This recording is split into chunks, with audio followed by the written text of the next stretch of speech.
rasa manis alami, hanya 0 kalori per saji. Tropicana Slim Stevia.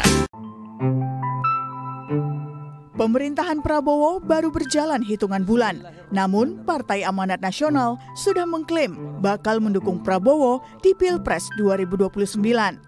Hal ini disampaikan Zulkifli Hasan saat acara Halal Bihalal dan pengumuman susunan kepengurusan DPP PAN. Zulhas mengaku sudah berbicara dengan Prabowo dan mempersilahkan Prabowo untuk kembali menjadi calon presiden. Tetapi ia minta agar PAN diajak bicara untuk menentukan calon wakil presiden yang akan mendampingi. Yang paling penting Partai Amanat Nasional jadi 4 besar, itu yang penting.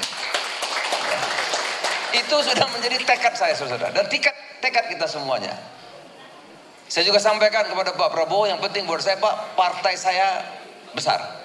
Itu yang paling penting. Kalau capres silakan, kalau wapres kita bicara. Iya kan? Tapi dukungan PAN ini dianggap terburu-buru oleh Partai Kebangkitan Bangsa. Ketua Umum PKB, Muhaimin Iskandar, juga menyindir Zulhas yang baru jadi menteri selama 6 bulan di Kabinet Merah Putih.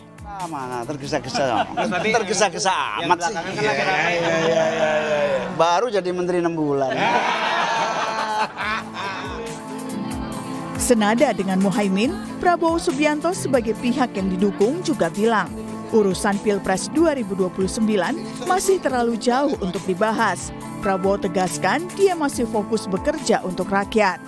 Kemarin dukung Bapak lagi buat maju capres. Nantilah itu ya. Kita kerja dulu untuk rakyat. Ya. Lalu apakah dengan pernyataan dini dukungan terhadap Prabowo, PAN ingin menunjukkan loyalitas seperti dukungan yang diberikan partai ini sejak Pilpres 2014? Atau sekaligus juga ingin menjawab kemana PAN mengarah saat isu matahari kembar tengah menjadi sorotan? Tim Liputan, Kompas TV.